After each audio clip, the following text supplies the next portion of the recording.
Hello and welcome to Dishelved with Adam White. Today I'm going to talk about the Silver Age Green Lantern versus the Digital Age Green Lantern. I told you that I'm using the Digital Age to call the current comics, like I did in the Batgirl video that I did. Uh, I'm using this Silver Age Omnibus Volume 1, which is mainly by, let me see here. It's John Broome, and he does all the early ones. He's the writer, and Gil Kane is the artist for the majority of this. It covers the first few issues of Showcase that Green Lantern first appeared in the Silver Age, the Hal Jordan Green Lantern, and it also has the first 35 issues of Green Lantern. So this is a monster. Be prepared for a workout when you read this because uh, it's a big book, one of the biggest books I've ever read. I think it's about 1,000 pages in a slightly oversized hardcover. Uh, the Digital Age one that I'm going to be talking about is Green Lantern Volume 1 by Grant Morrison and Liam Sharp. It only includes 6 issues. Uh, there was a second one that collected 7 through 12 of Grant Morrison's run, but I just couldn't bring myself to get it. I don't have it in front of me because I read it on Kindle app. I couldn't couldn't see getting the second half of it after I read the first half, so which kind of give you away which way I'm leaning in terms of which age I like better. But I I really enjoyed the Green Lantern. This was from the 60s. I'm going to set it down just a little bit here because it's so heavy to hold up. um, I really enjoyed it. It was like vintage science fiction comics uh, and vintage science fiction novels. It had a lot of uh, uh, just a real science fiction tone to it, which a lot of the superhero comics didn't have. Uh, John Broome wrote some really good stories, and Gil Kane was a phenomenal artist. He had really clean line work. All his people looked really good. Um, he just was a great artist. And in this first volume, you also get the first appearance of some of his villains like Sinestro and Star Sapphire and Hector Hammond. And that was something that they were still kind of dealing with mostly, especially in the Golden Age, they didn't really have supervillains. So the Silver Age, that was something that was relatively new to the superhero characters, where they'd have supervillains. And in this one, they all show up multiple times because they realized when they had a good supervillain on their hands. Sonar was another one. He wasn't a particularly great villain. He's not really remembered today, but he did appear several times in this volume.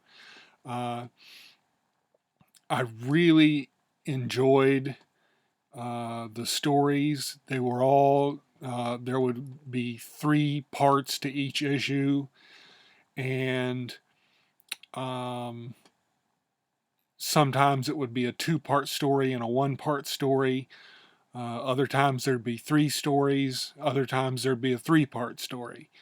And the issues ran usually about 25 or 26 pages, and which is more pages than you get today in a comic, and for a heck of a lot less money in the olden days than you do now.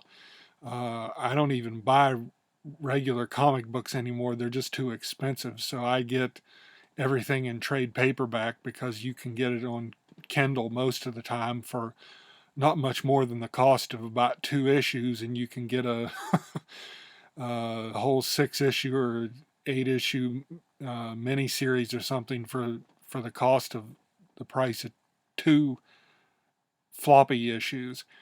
Now this one was considerably more than that, but I really enjoyed it, so I don't mind. Like I said, it's a huge volume, and I actually have the second volume too, but I just got it. I haven't read it yet, but I'll show you a couple of things. They're introduced as some of the other Green Lanterns because it's the Green Lantern Corps, and it introduces some Green Lanterns there in these issues that are actually still around today. There's a plant one that guest starred in Alan Moore's uh, famous run on Swamp Thing when they had a Green Lantern issue. There was actually a plant-based one that was introduced back in these old ones. But you can just see the really clean line work too. Um,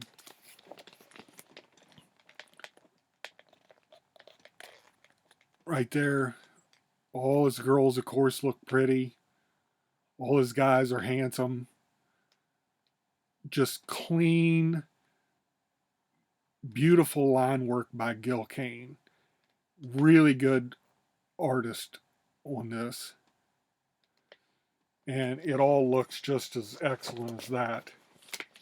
And he also guest starred the Flash in a couple issues too, which was really interesting because in Marvel they crossed over comics and would show each other a lot.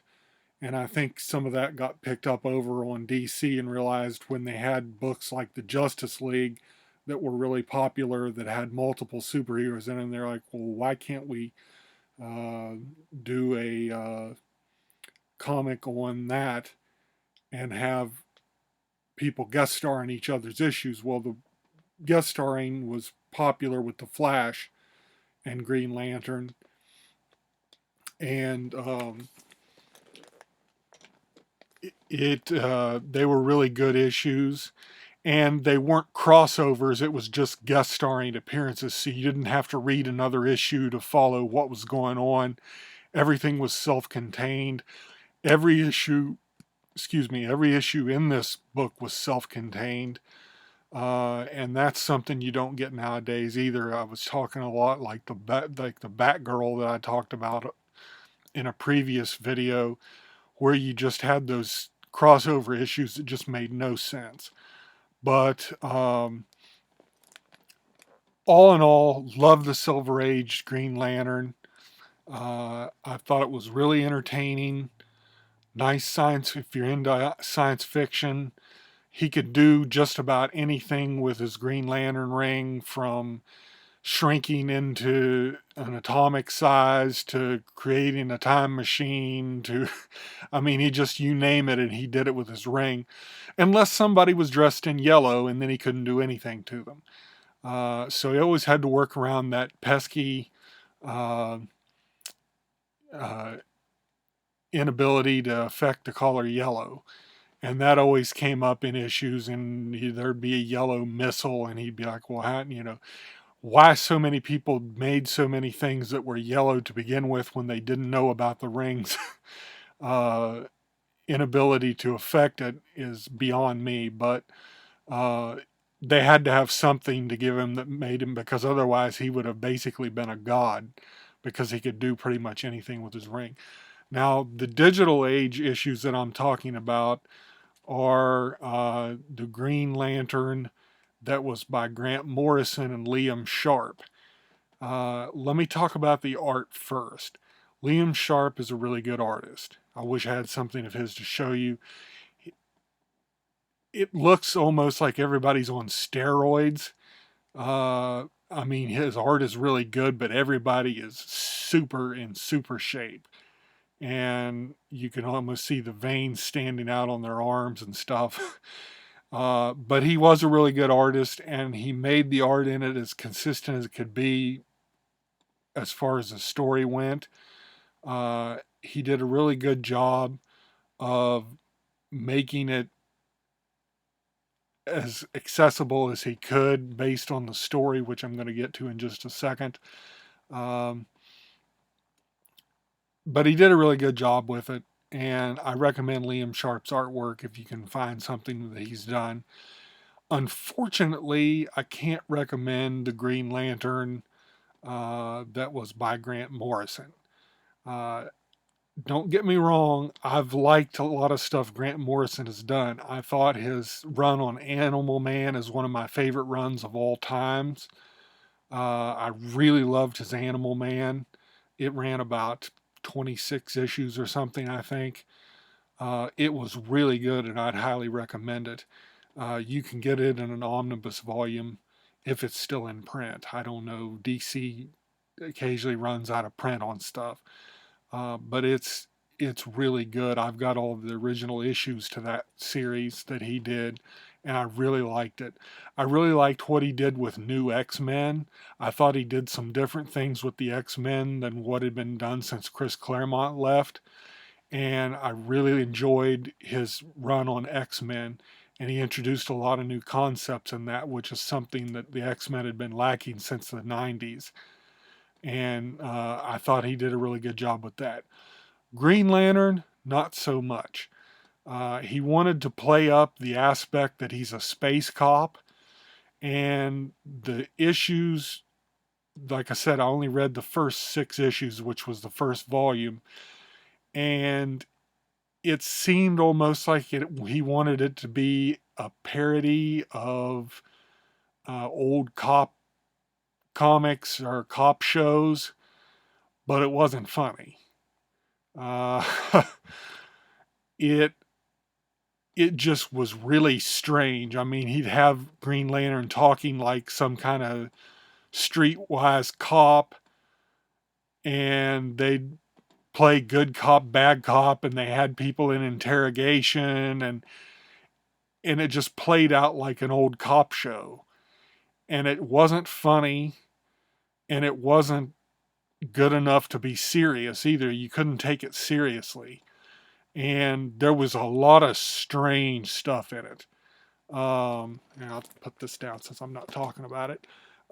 Really strange stuff, which you kind of come to expect from Morrison. You kind of have to say, well, I'd have to be smoking whatever he's smoking in order to understand this.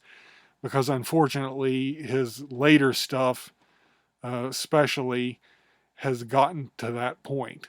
Uh, it just really, there was stuff in it that didn't make any sense.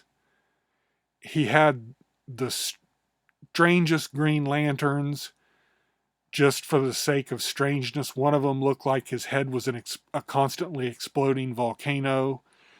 Uh, just just to make something strange and different.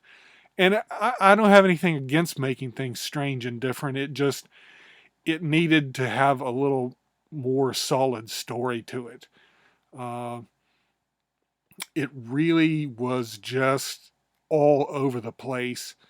And like I said, it starts out with him and who is, I'm assuming, his girlfriend, which is a woman I've never seen or heard of before, uh, which he then is gone from and in space, and you never see or hear anything about her again.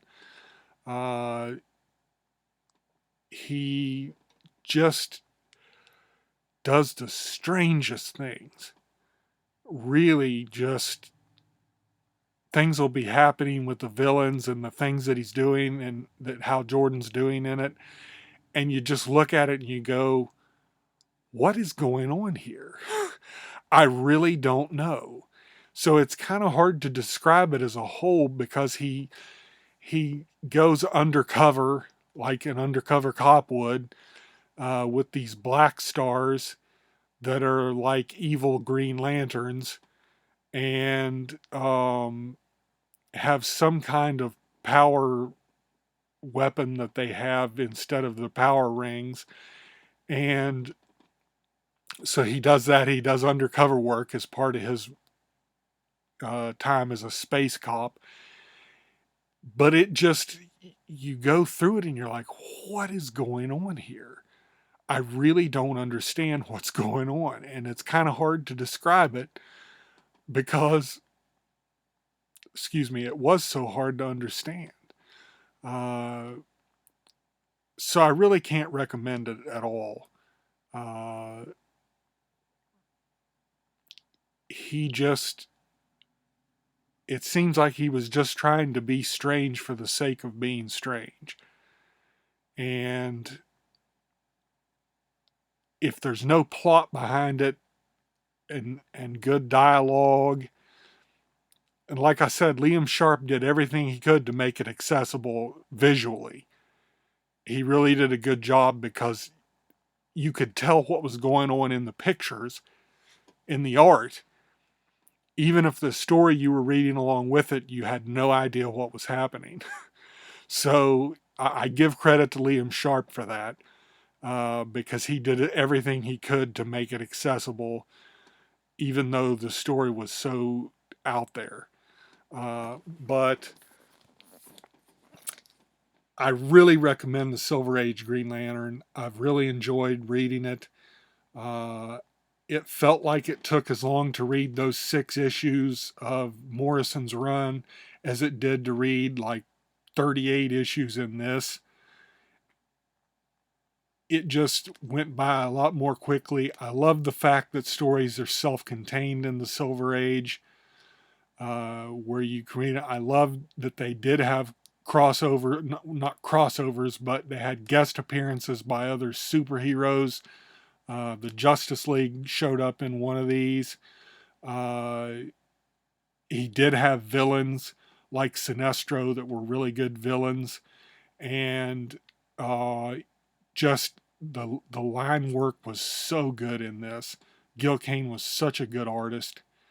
I really highly recommend anything that he did. He did so much stuff, and he did almost all of this.